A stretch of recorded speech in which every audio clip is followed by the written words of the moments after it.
성경이 성령님에 대해서 어떻게 증거하고 있는지, 또 성령님의 그 가장 중요한 사역이 무엇인지 오늘 우리는 성경 말씀을 통해서 조명받을 수가 있습니다. 오늘 본문의 말씀에 보면은 내가 아버지께로서 너희에게 보낼 보혜사 곧 아버지께로서 나오시는 진리의 성령이 오실 때에 그가 나를 증거하실 것이요. 여러분, 성령님을 보내시는 분이 누구십니까? 예수님이시죠. 내가 아버지께로서 너희에게 보낼 보혜사, 이렇게 말씀하고 있어요. 성령님을 우리 마음에 보내시는 분이 바로 예수 그리스도이십니다.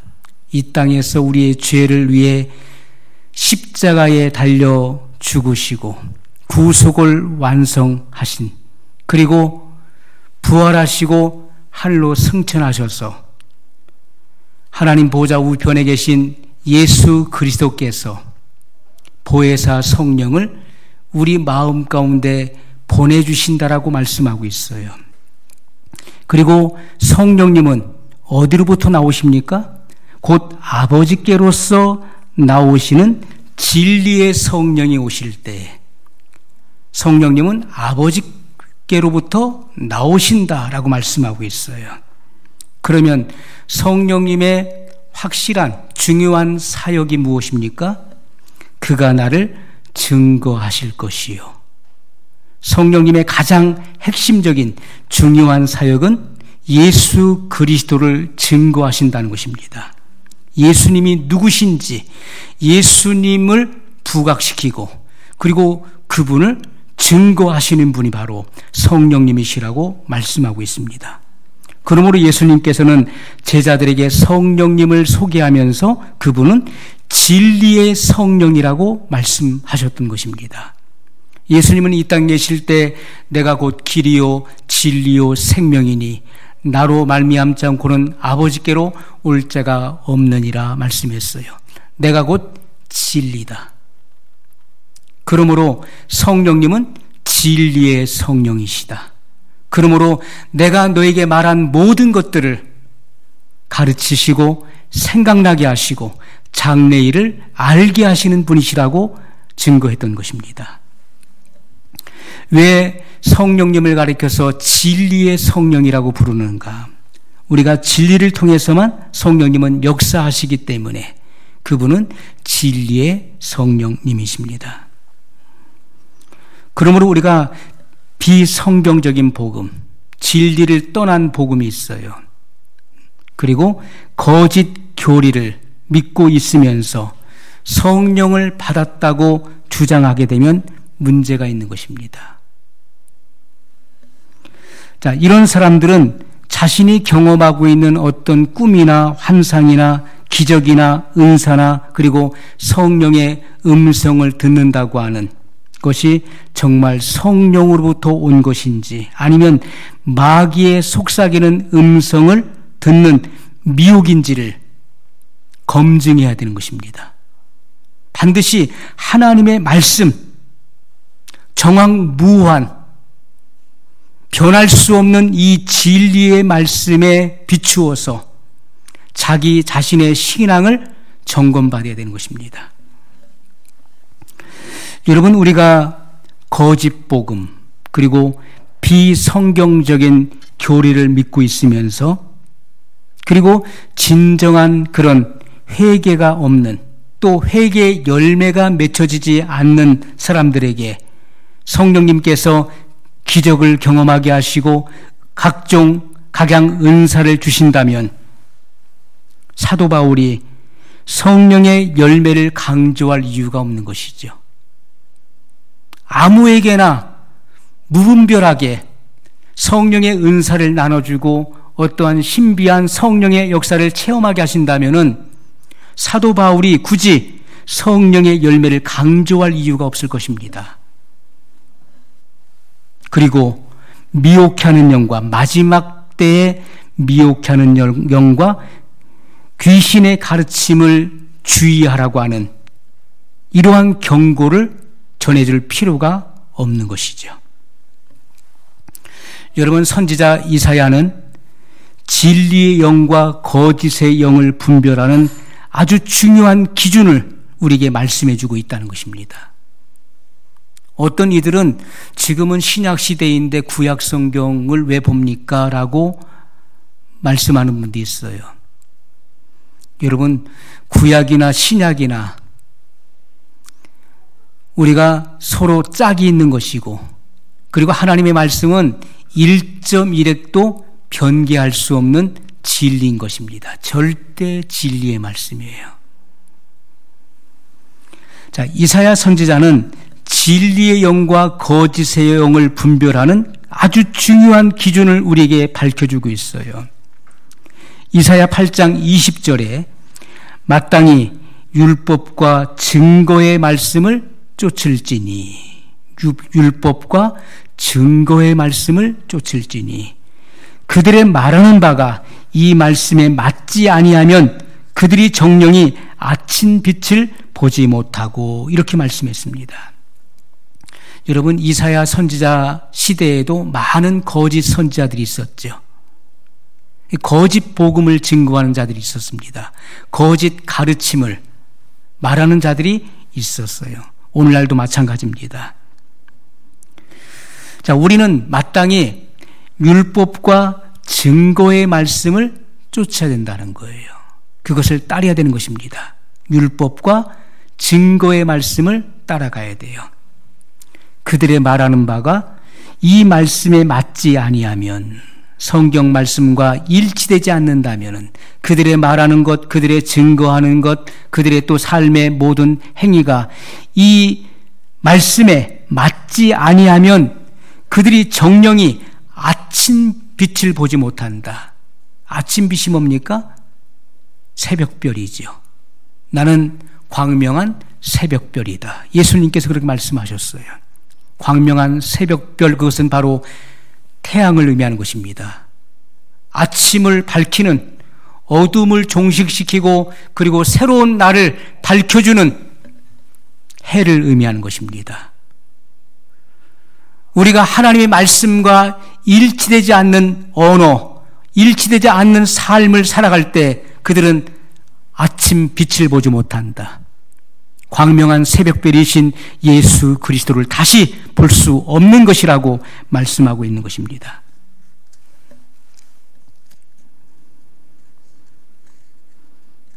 자, 예수님께서 성령님을 가리켜서 진리의 영, 진리의 성령이라고 부르신 이유가 분명히 있습니다.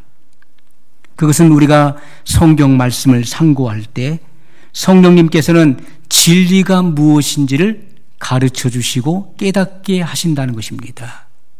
진리가 무엇인지를 우리로 하여금 가르쳐 주시고 예수님께서 하셨던 그 말씀들을 생각나게 하시는 거예요. 진리가 무엇인지를 보여주시고 그 길을 걷게 하시기 때문에 진리의 영이시라고 말씀하고 있는 것입니다. 그러므로 우리는 성경 말씀을 대할 때, 성경 말씀을 읽을 때 그 말씀을 사모하고 그리고 갈급한 마음을 가지고 진리에 대한 갈망의 마음을 가지고 그 말씀을 상고해야 될 것입니다. 의에 줄이고 목마른 자는 배부르게 되는 것입니다. 오늘 우리들은요, 의에 줄이고 목마를 수 있어야 돼요. 하나님 말씀에 대한 그런 갈망의 마음이 하늘에 사무쳐야 돼요. 주님의 마음을 움직이는 진리에 대한 그런 애타는 마음을 가지고 있어야 된다는 것입니다. 자, 그때 성령님께서는 진리를 깨닫게 하신다는 것이죠. 또 성령의 역사를 통해서 진리를 가르치고 증거하는 하나님의 종들을 만나게 해주시는 것입니다.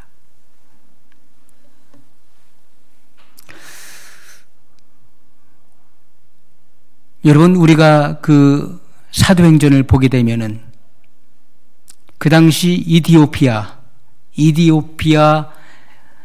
여왕이었던 간다게의 그 국고를 맡은 재무장관이, 그는 하나님을 경외하는 사람이었어요. 그 사람이 유대의 절기를 지키기 위해서 예루살렘에 왔다가 절기를 마치고 고국으로 돌아가는 길이었습니다. 성령님께서는 빌립의 마음에 밝히 말씀하셨어요. 광야로 가라. 광야는 사람이 살지 않는 곳인데 성령님께서는 빌립에게 광야로 갈 것을 명령하셨고 그는 광야로 나갔습니다.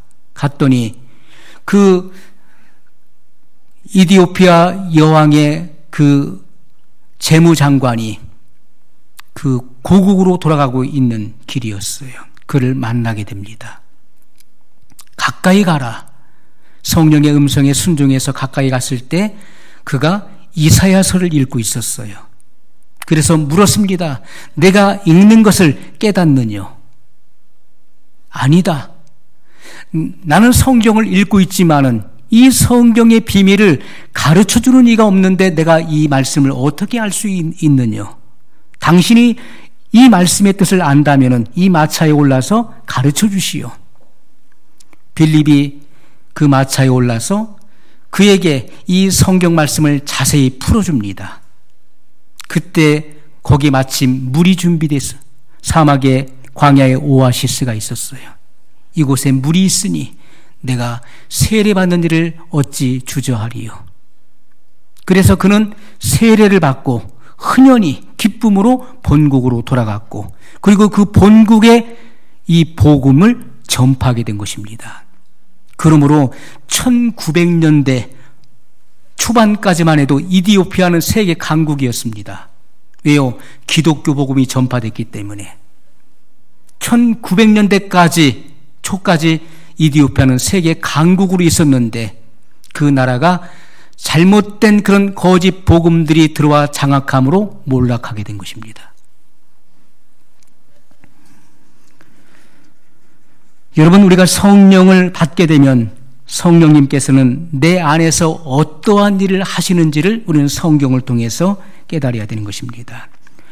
요한복음 16장 7절로 8절에 보면 7절 후반절부터 내가 그를 너희에게로 보내리니. 성령을 보내시는 분은 누구십니까? 예수님이시죠. 우리의 구원자 되시는 구속을 완성하시고 부활 승천하신 예수님께서 말씀하시는 거예요. 내가 그를 너희에게로 보내리니. 그가 와서 죄에 대하여 의에 대하여 심판에 대하여 세상을 책망하시리라. 자, 성령님의 사역을 분명히 소개하고 있습니다. 성령이 오셔서 죄에 대하여 의에 대하여 심판에 대하여 세상을 책망하시리라. 무슨 말씀인가요? 죄를 깨닫게 하시고 회개케 하시는 사역이 성령의 사역이라는 것입니다. 그리고 의로운 삶을 추구하게 하신다. 의라고 하는 것은 바로 하나님의 뜻을 이루는 그런 삶을 의미하는 것입니다. 의를 추구하게 하시고 그리고 장차 받게 될 심판을 깨닫게 하시고 심판을 준비케 하신다. 이것이 바로 성령의 사역이라는 것을 분명히 말씀하셨습니다. 우리가 교회에 출석하여 등록하는 것, 이것을 교회에 입문한다고 그렇게 이야기를 합니다. 교회 생활에 한 걸음을 내딛는 것이죠. 교회 생활이 시작되는 거예요. 그러나 모든 신앙인들은 반드시 거듭남을 거쳐야 된다는 것입니다. 거듭남, 우리의 교리로 중생의 경험을 해야 되는 거예요. 그러므로 우리가 거듭남이라고 하는 것은 영의 세계로 한 발자국 들어가는 것입니다. 영의 세계의 문을 열고 한 발자국 발을 들여놓는 거예요.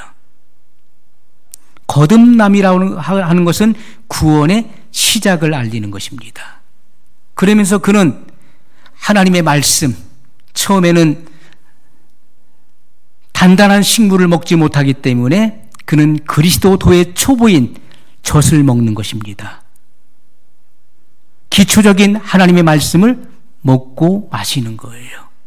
그러면서 점점 성장하게 되는 것이고 나중에는 의의 말씀, 단단한 식물을 먹게 되는 것입니다.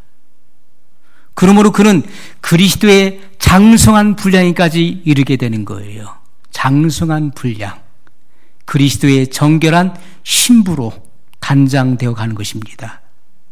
그러므로 우리가 신부 단장은 젖으로 하는 것이 아니라 의의 말씀, 단단한 식물로 하게 되는 것입니다. 의의 말씀을 먹을 수 있어야 돼요. 그 말씀을 소화할 수 있어야 돼요. 예수님께서는 말씀을 마치신 이후에 제자들에게 물으셨습니다. 너희가 이 모든 것을 깨달았느뇨?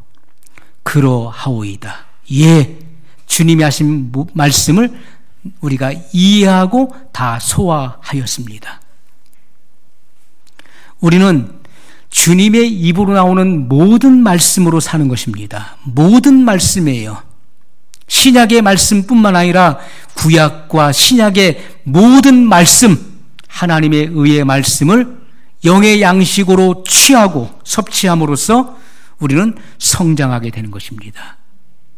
그러므로 우리는 신의 성품에 참여하게 되고 이 땅에 살아가는 동안에 하나님의 영광과 그리고 그리스도의 성품을 세상 가운데 반영하는 믿음의 삶을 살아가는 것, 그것이 우리의 교리로 성화라고 하는 것입니다.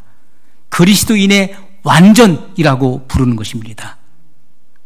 우리는 하나님과 같이 동일한 그런 완전에 이를 수 없지만은 그러나 하나님께서 요구하시는 의의 기준이 있는 것이죠.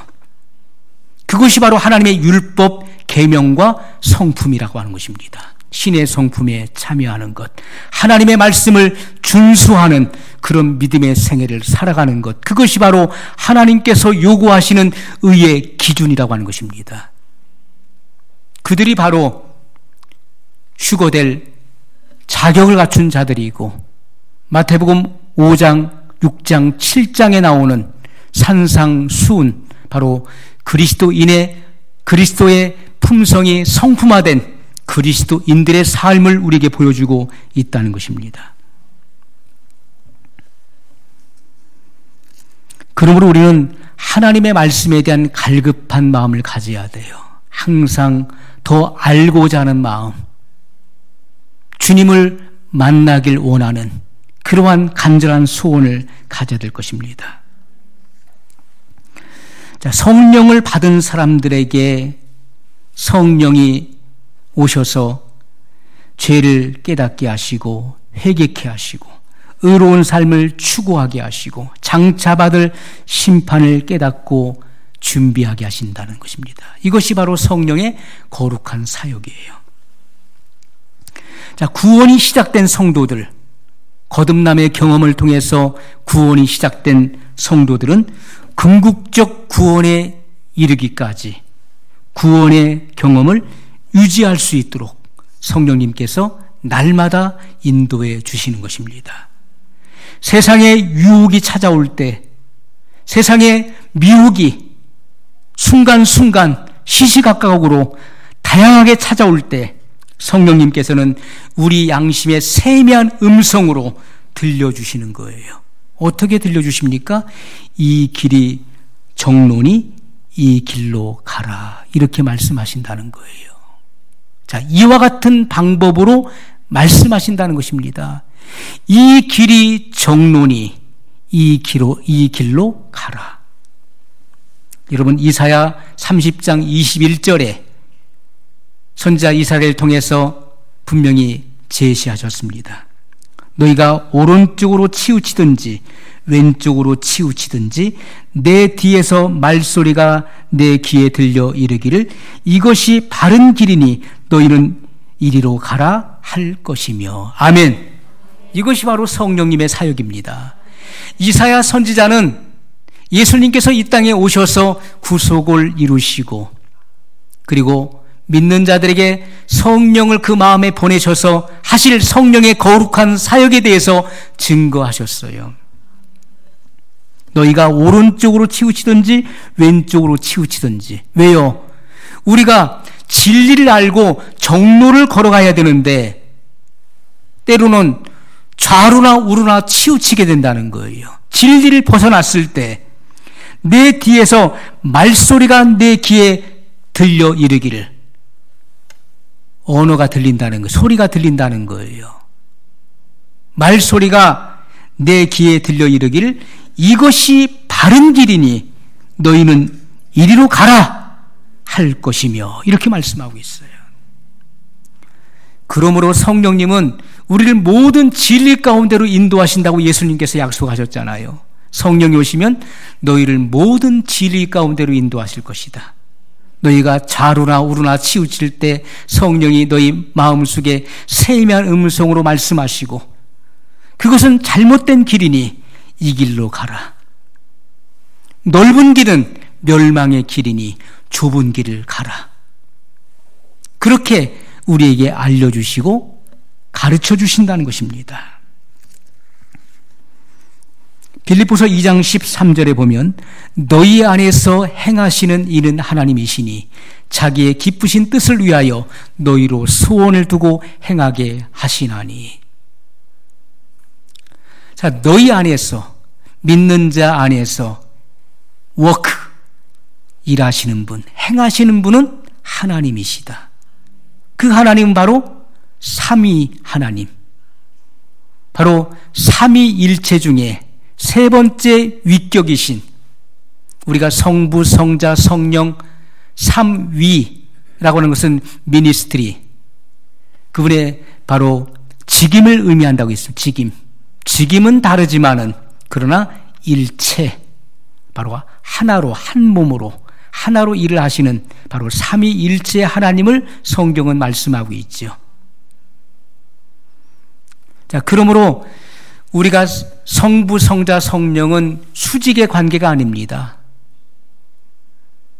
첫 번째 가장 높으신 분이 성부, 두 번째 서열이 성자, 세 번째가 성령이 아니시라, 이것은 가로예요, 가로. 수직의 관계를 말하는 것입니다. 성부와 성자와 성령은 동일하신 분이라는 거예요. 동일하신 분. 그 위치가 동일한 것입니다. 삼위일체예요. 자, 그래서 성령님은 곧 하나님의 영, 하나님의 신, 예수의 영, 그리고 아들의 영이라고 부르는 것입니다.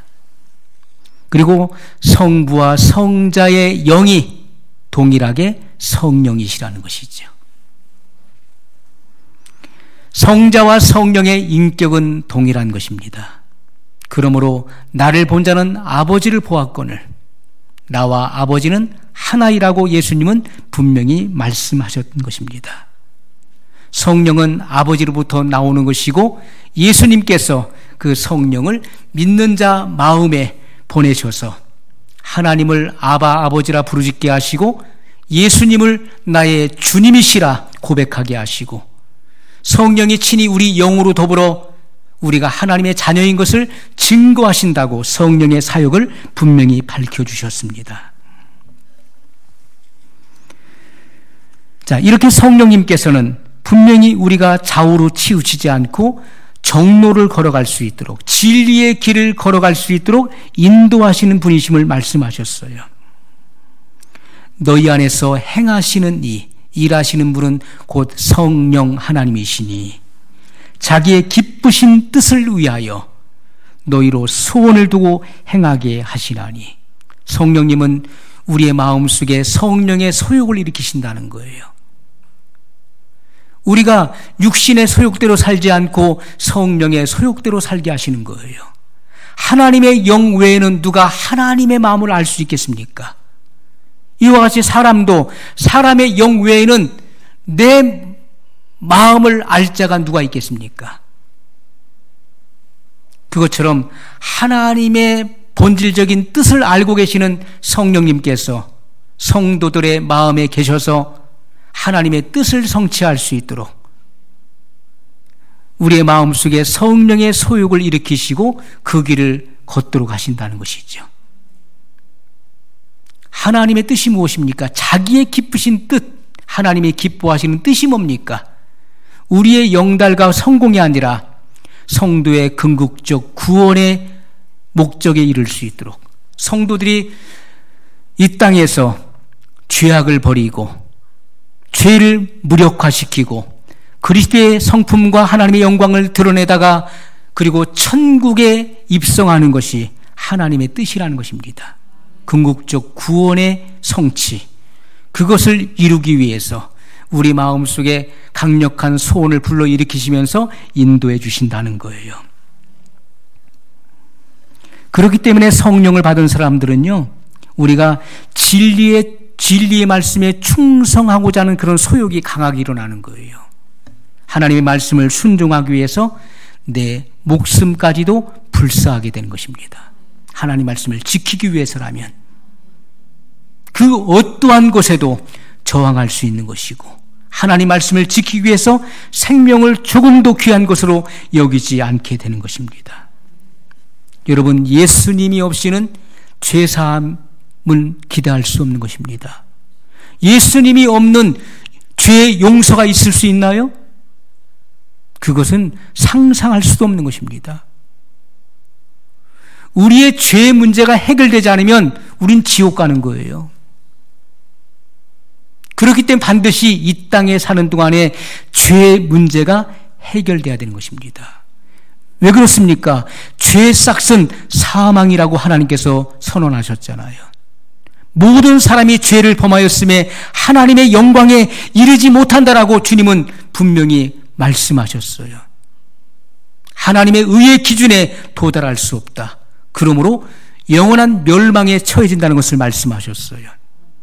그러므로 반드시 이 땅에 사는 동안에 우리가 지은 모든 죄에 대한 해결을 받아야 되는데, 그 죄를 없이 하시기 위해서 예수님께서 죄 없으신 하나님의 아들이 이 땅에 오셔서 십자가에 죽으심으로 우리 죄를 대신하신 것입니다.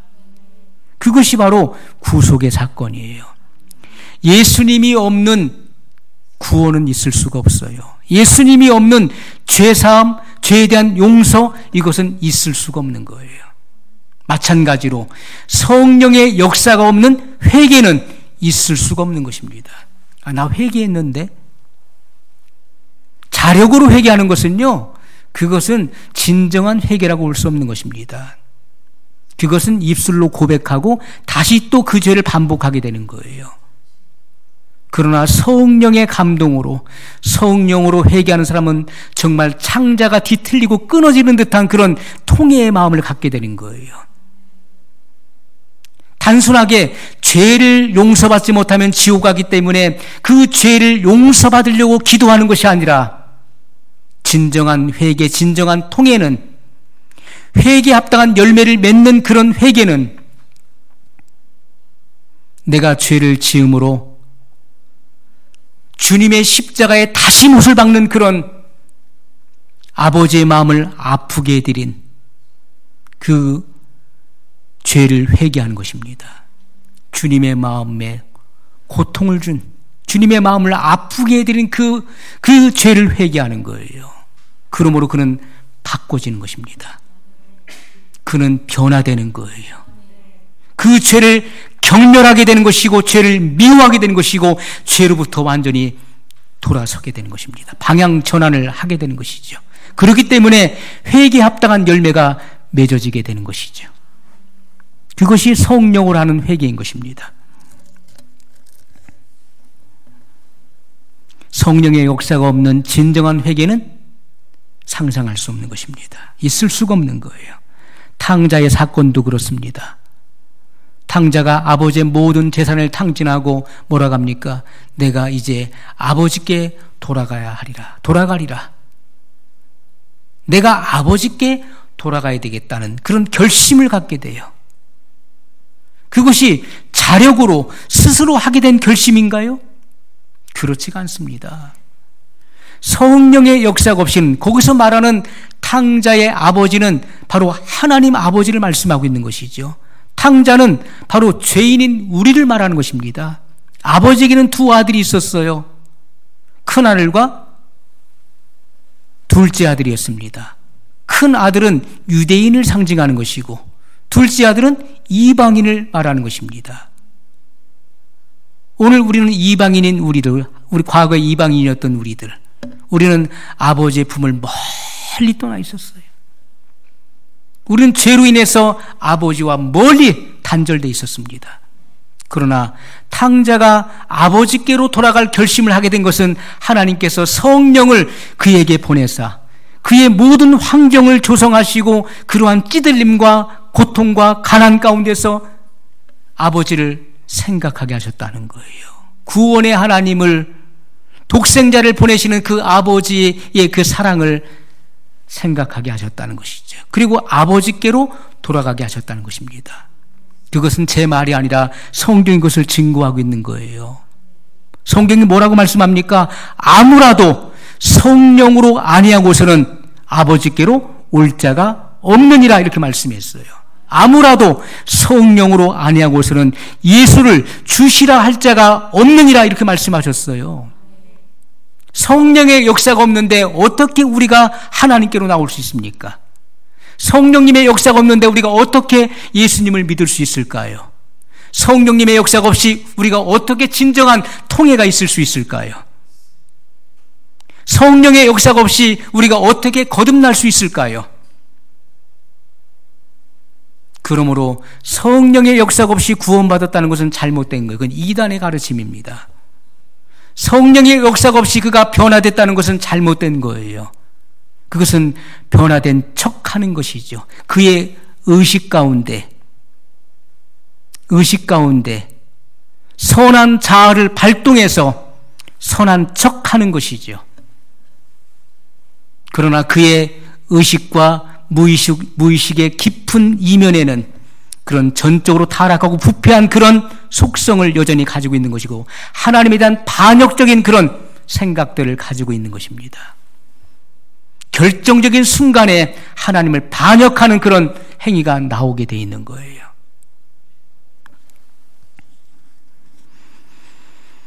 여러분, 그러므로 우리가 아버지께로 나올 수 있는 것, 변화될 수 있는 것, 그것은 다 성령님의 역사라는 것입니다. 한 성령이 그렇게 역사하시는 거예요. 성령님께서는 우리의 마음을 감동시킵니다. 내 마음속에 품고 있는 죄가 무엇인지를 밝혀주시는 거예요. 성령님의 역사가 없이는 우리가 산상수훈을 이룰 수가 없는 것입니다. 어떻게 그런 높은 도덕률, 그렇게 높은 이 땅에서 감히 상상할 수 없고 따라갈 수 없는 그런 높은 윤리를 가질 수 있을까요?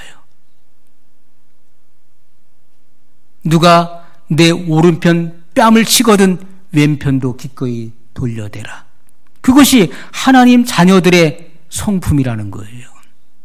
누가 너를 강제로 오리를 가고자 하거든 심리까지도 기꺼이 동행해 주는 것, 그것이 하나님의 자녀들의 품성이라는 거예요. 너를 핍박하고 욕하고 때리는 자들을 위해서 기도하는 것이 하나님 자녀의 품성이라는 거예요. 원수까지라도 품고 사랑하는 것이 하나님 자녀의 품성이라고 말씀하고 있는 거예요. 이것은 세상에서는 상상할 수 없는, 세상의 가치를 초월하는, 아무리 윤리 도덕을 강조한다 할지라도 이렇게 높은 하늘의 윤리 도덕률을 따라갈 수가 없는 것이죠. 이것은 하나님의 자녀들이 아니고서는 행할 수 없는 것입니다. 품을 수도 없는 것이고 흉내는 낼 수 있어도 행할 수가 없는 법이에요. 이 같은 법을 금지할 법이 없는, 왜요? 마음의 변화를 통해서 그것이 자연스럽게 생활을 통해서 우러나오기 때문에 그것을 누가 금할 수 있겠습니까?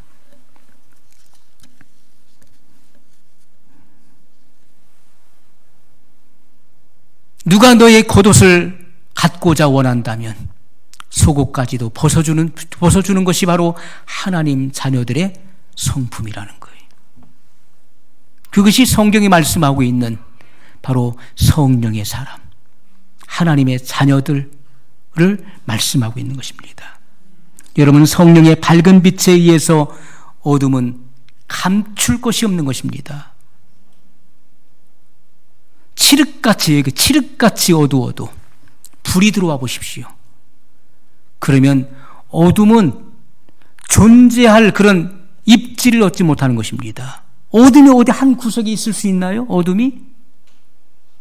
여기 강력한 서치라이트가 비쳤는데 어둠이 어느 한켠에 거기 모여 있을 수 있습니까? 어둠은 순식간에 사라져버리는 거예요. 빛에 의해서. 성령의 밝은 빛에 의해서 어둠이 감출 수 없는 것입니다. 적나라하게 다 드러날 수밖에 없는 거예요. 그렇기 때문에 예수님은 세상에 빛으로 오셨어요.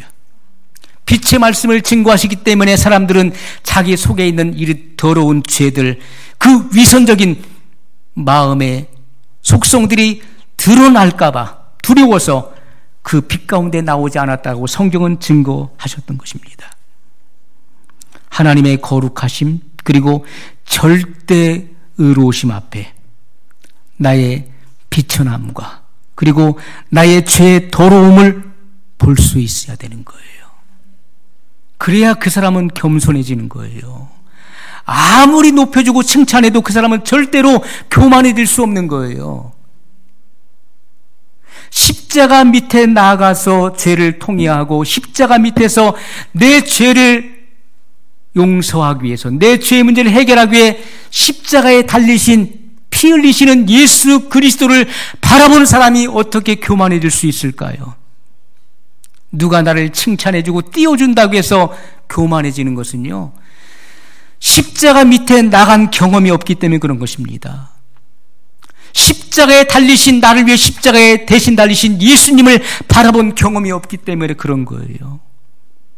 작은 칭찬에도 우쭐하고 좋아가지고 어쩔 줄을 모르고 마치 자기가 다 된 것처럼 행세하는 것.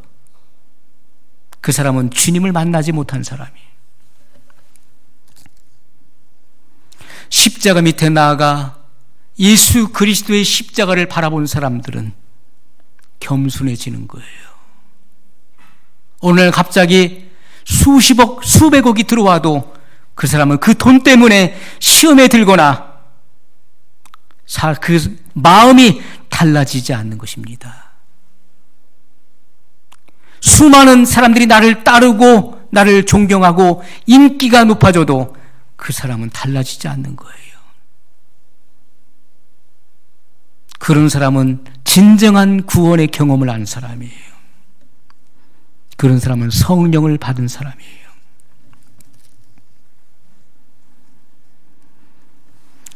그러므로 우리는 구원의 하나님 예수 그리스도 앞에 굴복해야 되는 것입니다. 그분의 말씀 앞에 굴복해야 돼요. 십자가 밑에서 십자가를 바라본 사람, 예수 그리스도를 바라본 경험이 있는 사람들은요, 주님에 대한, 그분의 말씀에 대한 충성의 마음을 갖게 되는 거예요. 충성의 마음. 충성이 무엇입니까? 우리가 군에서도 충성하잖아요. 충성이 뭡니까? 국가를 위해서 목숨을 바치겠다는 것이 충성이잖아요. 내가 국가에 목숨을 바치겠습니다. 충성하는 거예요. 충성.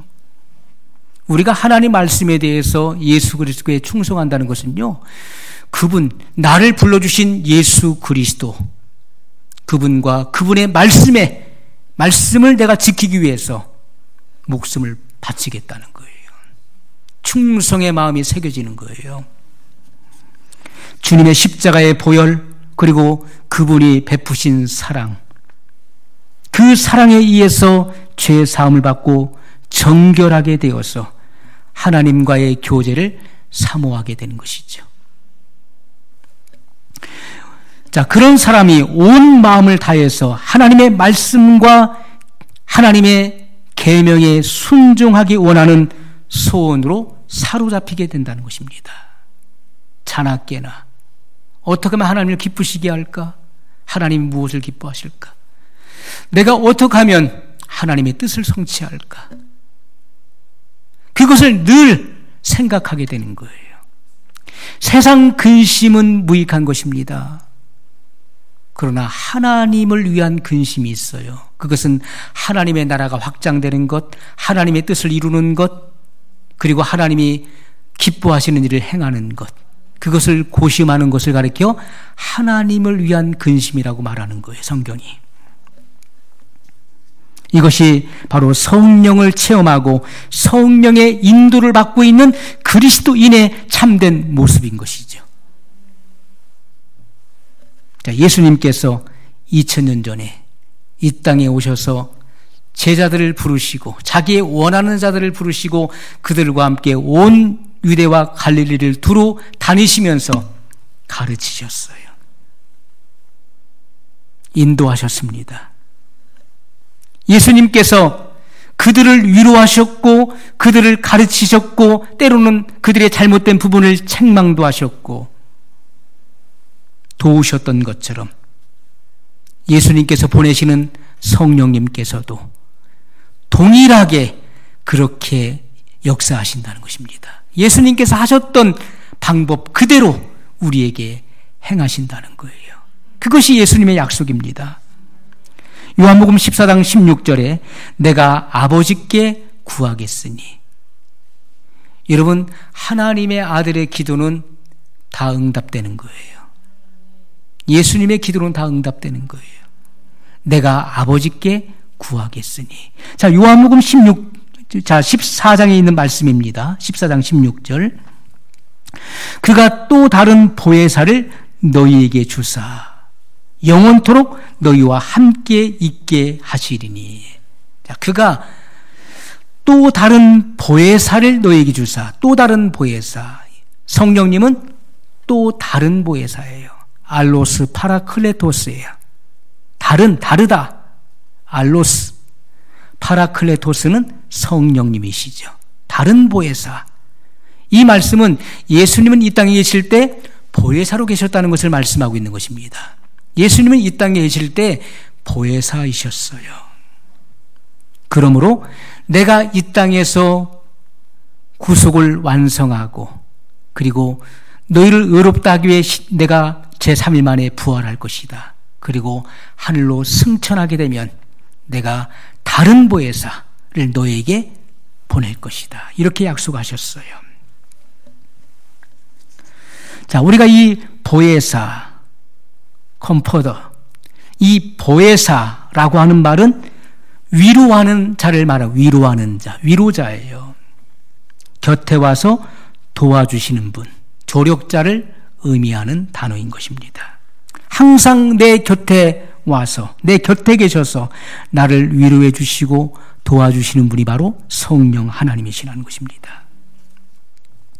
예수님께서 이 땅에 계실 때 제자들과 늘 함께 대화를 나누셨어요. 주님은 제자들과 함께 하셨어요.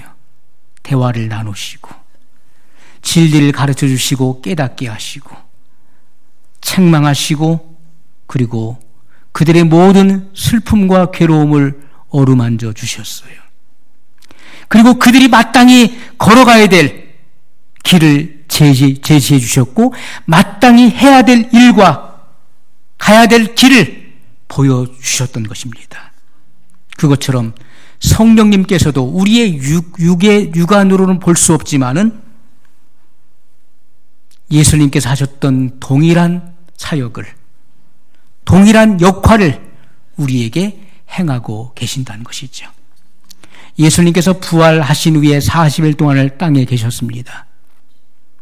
그리고 제가 성경을 살펴본 결과 11차례 제자들에게 나타나서 부활의 확실한 많은 증거를 보여주신 사건을 기록하고 있어요. 성경의 이 지면에 11번 나타나신 사건을 기록하셨는데 그것은 꼭 11번만이 아니죠. 주님은 40일 동안을 땅에 계시면서 때로는 보이는 임재 그들에게 보여주셨죠. 부활의 몸을. 때로는 보이지 않는 임재를 통해서 주님이 그들과 함께 계심을 나타내 주셨어요. 도마가 없을 때 나타나셨죠. 도마가 나는 못 믿겠다. 도마가 없을 때 주님이 다녀가셨으니까요. 내가 그의 손과 발과 발의 못자국을 보며 거기에 내 손가락을 넣어보고 그의 옆구리에 창자국에 내 손을 넣어보지 않고는 난 믿지 못하겠노라. 다 거짓말이야. 난 못 믿어. 그런데 예수님께서 그가 있을 때 나타나셨어요. 그리고 손과 발의 못자국을 보여주셨어요. 내 손가락을 넣어보라. 내 손을 내 옆구리에 넣어보라. 주님은 그들의 눈에 보이지 않는 그 시간에도 그들과 함께 계셨던 것이죠. 보이는 임재와 보이지 않는 임재로서 주님은 항상 함께 계시고 항상 그들과 동행하시고 위로자라는 사실, 그들을 돕고 계시는 조력자라는 사실을 그들에게 인식시켜 줬다는 것입니다. 오늘 우리들은 이 말씀을 믿음으로 이러한 믿음이 성령의 역사활동이 우리 안에 들어와야 돼요. 예수님께서는 지금 하나님 보좌 우편에 계십니다. 예수님께서는 하늘로 승천하셨고 그분은 부활의 몸으로, 부활의 몸이에요. 부활의 몸. 그분은 영체로 계시는 것이 아니라 부활의 몸으로 하나님 보좌 우편에 앉아 계시는 거예요.